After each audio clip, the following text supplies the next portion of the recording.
Madison Square Garden is alive long before the first punch is thrown. The lights hang heavy above the ring, cutting through the haze of anticipation, and the crowd hums with a nervous energy that only championship nights can create. Flags ripple in the stands. Puerto Rico and Ghana, two proud nations represented by two men who have traveled very different roads to arrive at the same destination. This is not just a title defense. This is a test of identity. Miguel Cotto, the reigning WBO welterweight champion, walks to the ring draped in expectation. A three-time world champion, a master of body punching, and the pride of Caguas, Puerto Rico, Cotto has built his legacy on discipline, precision, and quiet violence. Across from him stands Joshua Grandmaster Clottey, the former IBF champion from Accra, Ghana, a fighter known for his granite chin, tight guard, and stubborn resilience. Clottey is not flashy. He is patient. He absorbs, waits, and breaks opponents down mentally as much as physically. From the opening staredown, the tension is unmistakable. Cotto carries the burden of defending home turf in boxing's most unforgiving arena. Clottey carries the hunger of a challenger who believes experience and toughness can steal the night. The bell rings, and instantly heads come close, almost colliding, each man asserting space. Cotto probes with the jab, testing reactions, looking for rhythm. Clottey stays compact, gloves high, eyes locked. Early on, this is chess, positioning, feints, subtle shifts. The crowd leans forward, sensing that every movement matters. No one rushes. No one wastes energy. Both men know that this fight will not be decided quickly. It will be decided by who can impose their will when fatigue, pain, and doubt inevitably arrive. The opening round unfolds cautiously, but beneath the calm surface, danger lurks. Clottey begins to find success with his jab, stabbing it through Cotto's guard, disrupting his rhythm. He looks comfortable, even confident, timing counters and making the champion reset again and again. For long stretches, it feels like the challenger is edging the round, controlling distance, limiting exchanges, forcing Cotto to think instead of attack. Then, in the final seconds, everything changes. Cotto steps in and snaps a short, sharp left hand not loaded with brute force but delivered with perfect timing. Clottey drops. The garden explodes. It's a flash knockdown, the kind that doesn't break a fighter physically but rattles the narrative instantly. Clottey rises quickly, frustration written across his face. He knows he was winning the round. He knows he made one mistake. That single punch swings momentum, plants doubt, and reminds everyone that Cotto doesn't need volume to do damage.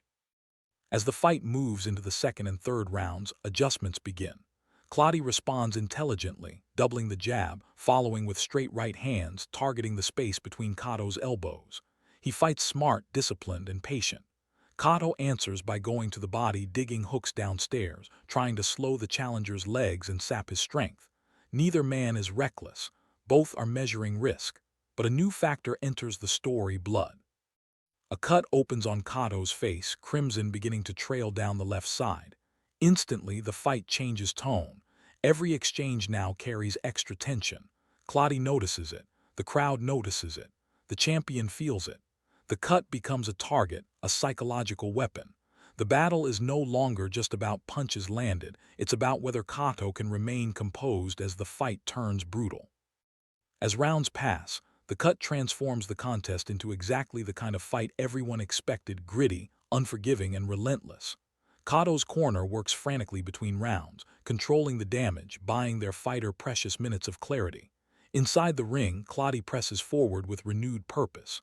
He fires straight punches at the cut, using his jab to set up right hands, forcing Cotto to defend constantly. Cotto responds with heart.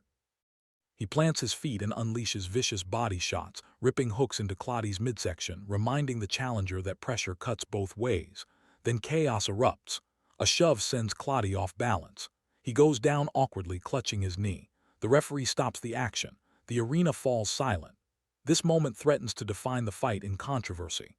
Clottey grimaces in pain, struggling to stand, walking it off under intense scrutiny. Questions hang in the air: can he continue?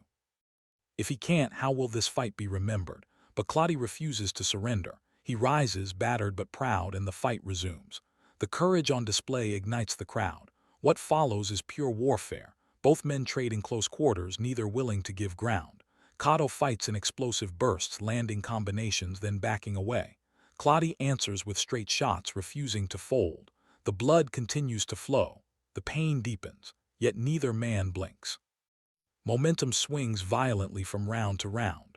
One moment Cotto dominates with combinations and bodywork. The next, Clottey surges, snapping Cotto's head back with clean right hands. This is no longer about technique alone. This is about who can endure the longest when every second hurts. The middle rounds test everything a fighter has: stamina, composure, belief. Cotto traps Clottey in the corner, unloading brutal combinations, uppercuts sneaking through the guard as the crowd roars. It feels like a turning point. But Clottey answers with one of the biggest right hands of the fight, snapping Cotto's head back and silencing the Garden in an instant. Any doubts about Cotto's chin are erased right there. He absorbs it. He fires back. This fight refuses to settle. Clottey, despite punishment, keeps landing straight punches, fighting like a man who knows he must take risks to win. Cotto, bloodied but calculating, adjusts his strategy. He switches briefly to southpaw, changes angles, hits. When the final bell rings, both fighters stand exhausted, marked by blood and effort. 16 minutes of punishment etched into their faces. They wait. The judges' scorecards are read. On this night, skill survived pressure. Heart met heart. And boxing once again reminded the world that greatness is not defined by dominance, but by endurance when everything is on the line. Fire.